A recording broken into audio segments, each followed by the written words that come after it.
Alors, un équivalent de l'âme apaisée, c'est al-qalb salim, c'est le cœur sain.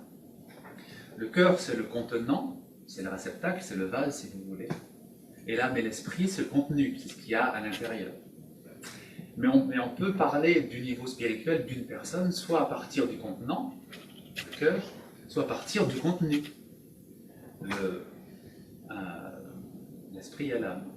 Mais dans le dua d'Abraham, d'Ibrahim, il s'adresse à Dieu et il lui dit ne m'humilie pas au jour du jugement, voilà,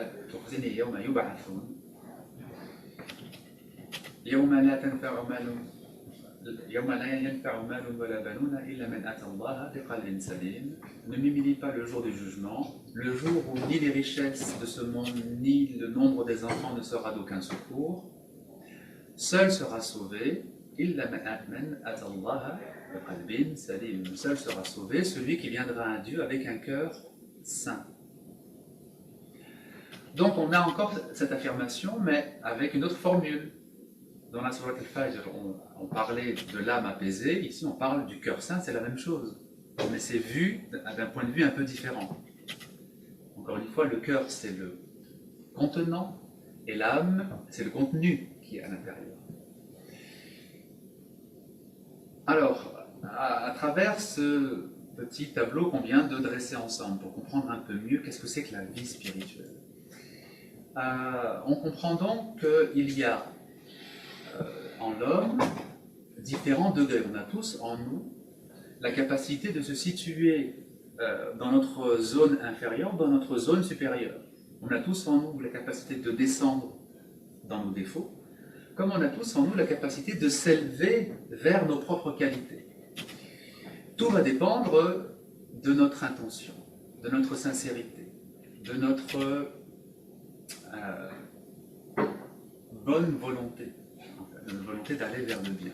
C'est ça qui va différencier les uns des autres. En fait, on vient tous en ce monde avec un ensemble de qualités, un ensemble de défauts. Il n'est pas d'être humain qui arrive en ce monde seulement avec des qualités. Tout être humain arrive avec un ensemble de qualités et de défauts. Et il n'y a pas non plus d'être humain qui arrive en ce monde seulement avec des défauts, incapable d'avoir la moindre qualité. On a tous cette dualité. Dans la sourate Shams, la sourate Le Soleil, vous avez cette suite de serments. Dieu jure par un certain nombre de choses. Donc Dieu commence par jurer par le soleil et par sa clarté, puis il va jurer par un certain nombre de choses appartenant à la création, et puis ensuite il termine par un serment sur l'âme elle-même.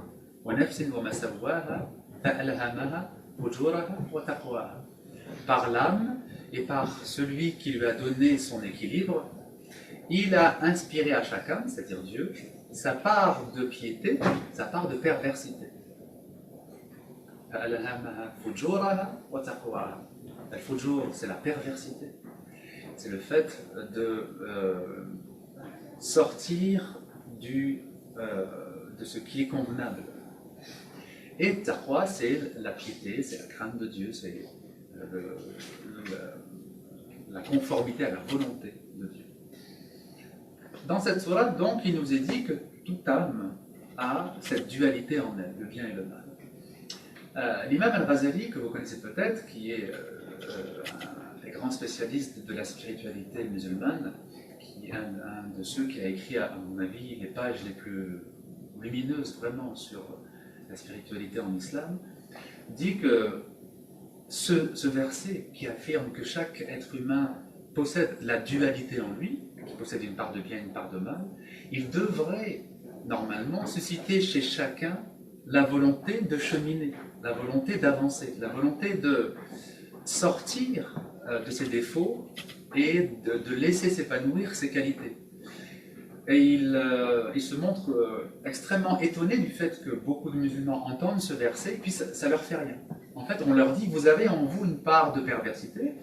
Ils ne le nient pas, puisque, étant musulmans, ils croient à la parole révélée dans le Coran. Ils croient qu'effectivement, ce que le Coran dit est vrai. Donc si ce que le Coran dit est vrai, ça les concerne. Eux aussi, ils ont une part de perversité. Et pourtant, ils continuent à vivre leur vie comme si de rien n'était, comme si ça n'avait pas un impact sur ce qu'ils sont au quotidien, au jour le jour. Alors moi, je dis souvent dans mes conférences, c'est exactement comme si on vous informe que vous avez chez vous quelqu'un qui est entré, un cambrioleur qui est entré et qui est caché chez vous. Il est chez vous, dans une pièce chez vous. Est-ce que vous allez vous dire, bon bah tant pis, hein, il est caché dans une pièce, moi je vais aller dormir, je vais aller me reposer. Si vous croyez la personne qui vous informe, elle vous dit, j'ai vu quelqu'un entrer chez toi et il est quelque part, et il est caché. Votre obsession, ça va être de vous libérer de cette personne, d'appeler les secours, d'appeler la police, d'appeler des proches, bref, de trouver un moyen de le faire sortir. Parce que vous vous dites que cette personne qui est entrée par effraction peut vous nuire à n'importe quel moment, peut faire tout ce qu'elle veut chez vous. Donc, on ne peut pas imaginer effectivement que si on accepte l'idée qu'on a une part de mal en nous, de ne pas au moins essayer de la découvrir. Quelle est cette part de mal en moi? Et quelle est cette part de bien en moi? Et comment neutraliser cette part de mal? Comment faire en sorte que je ne sois pas le jouet de ces mauvaises forces qui sont présentes en moi? Normalement, c'est la conséquence que ça doit faire sur nous, ce verset. Ça doit nous éveiller, nous faire sortir de l'insouciance qui consiste seulement à essayer de trouver des plaisirs partout où c'est possible, de jouir du plus de choses possibles dans le monde. C'est pas ça la destinée de l'homme.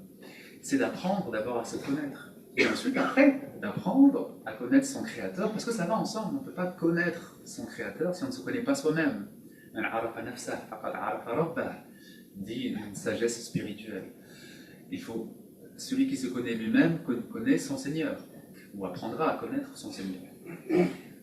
Donc, ce qu'on vient de dire nous permet de comprendre que parmi tout ce que le prophète a enseigné pendant 23 ans, on peut caractériser certains enseignements par le fait qu'ils touchent directement à ce qui fait notre essence la plus profonde, à ce qui fait notre réalité intérieure la plus profonde. Et c'est ça qu'on peut appeler des enseignements spirituels.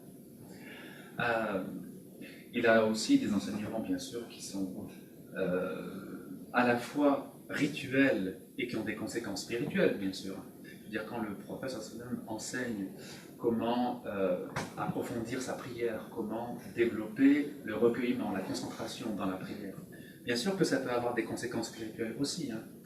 Mais ce qu'on va appeler, nous, enseignement spirituel, c'est ce qui décrit directement notre nature profonde, c'est-à-dire qu'est-ce que notre esprit, qu'est-ce que notre âme, et qu'est-ce que notre cœur.